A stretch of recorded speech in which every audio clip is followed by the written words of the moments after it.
I never believed in demons. That kind of thing belonged in churches I'd long stopped attending. And yet, late in April of 2012, I found myself standing in the overgrown yard of 3860 Carolina Street, Gary, Indiana, Demon House, as the locals whispered, gripping the tablet assigned to DCS caseworkers like a makeshift shield. My name is Valerie Washington, family case manager. I'd seen all kinds of trauma. Abuse, neglect, poverty that clung to families like mold. But this was something different. It was only my third visit to the Ammons family, and already the house felt hungry. The flies came first, black, lazy clusters in the kitchen window, even when snow dusted the porch outside. The air inside smelled stale and acrid, not like old trash or spoiled food, but something sweet and rotting, the way a wound festers. Ms. Ammons met me with a weary smile. "It's worse at night," she whispered, and I tried not to roll my eyes. Her mother, Rosa, trailed after her, clutching a rosary so tight the beads left deep indents in her fingers. The three children, ages 7, 9, 12, sat shoulder to shoulder on the sagging sofa, silent as shadows. On that first night, the strangeness was subtle. Footsteps in the sealed basement, Venetian blinds on the kitchen window swaying without any draft, wet footprints appearing across the linoleum after every episode. Rosa murmured that she'd seen a man pacing in the living room, once a boot print pressed into the rug. They all felt headaches, sudden fevers, chills, and always the feeling of being watched. I tried to write everything down. "Describe the sensation," I prompted. "It's like someone hates us," Ms. Ammons said. "Hates us just for being alive." I tried to remind myself what Dr. Anyukwu, their physician, found during his April 19th visit. Possible delusions, maybe. But he said, in 20 years, he'd never seen anything like it. It made me nervous, how nervous he was. That night, the 7-year-old, let's call him Kev, sat in the closet, talking to someone no one else could see. "He likes the dark," Kev insisted. I asked who he was. The boy shrugged. "The other boy. He says it's time to go." The older son, Mason, told me he sometimes felt his eyes rolling up in his head, whole stretches of time gone. The daughter, Chelsea, trembled whenever I spoke to her. "Voices come at night," she told me, twisting her hands in her lap. "They say I won't see my family again, that I won't live another 20 minutes. She looked at me with stone-cold certainty, and for a moment, my lungs seized. At some point, Rosa gasped. A wound on the back of Chelsea's head was seeping through her hair. They said the headboard had slammed into her. I saw the blood, the way the girl stared at nothing as her mom dabbed it away, her breathing quick and shallow. The more time I spent here, the more the house pressed in on me, padding sounds with heavy silences that made me feel like an animal being stalked. Mrs. Ammons said she felt weak, lightheaded, dizzy. She would zone out, blink, and suddenly hours would pass. Sometimes her body would tremble. She'd feel burning inside out, or, she confessed in a whisper, like somebody was moving inside me. When Chelsea's friends slept over, she levitated above her bed, unconscious. When the children were angry, their voices deepened, their faces twisted into leering, inhuman smiles.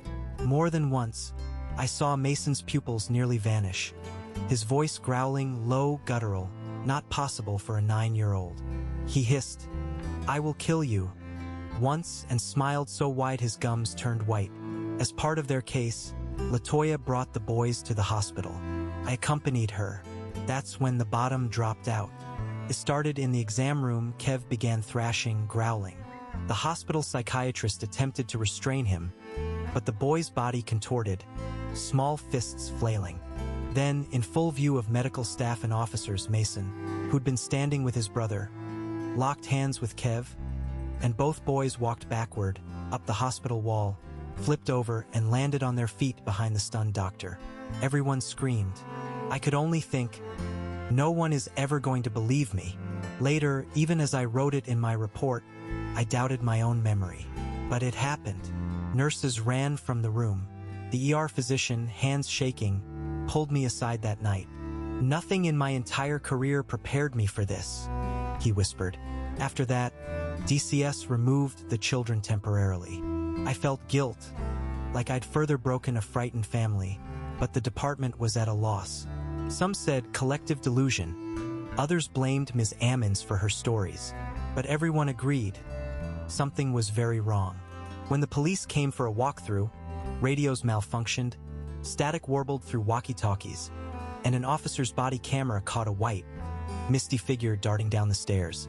Upstairs, blinds oozed with a sticky, oily liquid that clung to my hands so tangibly it made my stomach churn to touch it. The kitchen light flickered madly anytime Reverend Maginot entered the room. Out of options, Latoya called Reverend Maginot, a local priest, who visited for the first time on April 22, 2012. He peppered the living room with holy water, pressed across to Latoya's head, and she instantly convulsed.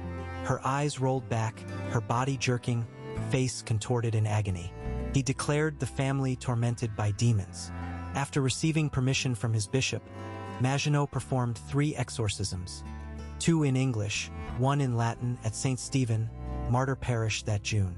I attended one at Latoya's side. She wept as he chanted, trembling, sweat streaming down her arms. "I was hurting all over, from the inside out," she later told me. "Something wanted to hold on. I swear, during the final rite, I felt someone pressing against the base of my skull, cold hands sliding over my shoulders, breath on my neck. We all felt it. The priest, too. The room changed," he said, "as if someone else were there watching." The final exorcism ended with a scream that came from nowhere and everywhere. The temperature in the church plummeted, candles guttered, shadows rippled in impossible places. Maginot's face was white, eyes wide. Behind us, Latoya slumped, collapsed into sleep, breath steady, a look of profound relief on her face. By August, the Ammonses moved out. Later, the infamous Demon House on Carolina Street was demolished, but not before scores of paranormal investigators tried to bottle whatever lived there. One of them, Zach Bagans, bought the house in 2014 and tore it down after his own crew reported attacks, night terrors, and sudden bouts of illness. I was never the same after that case. My reports read like fiction, but every detail still follows me, clinging to the corners of my mind. Some nights, before I sleep, I see Mason's eyes roll back or feel the cold tap of invisible hands on my neck. Sometimes I think the real horror wasn't what happened in that house. It's what never left.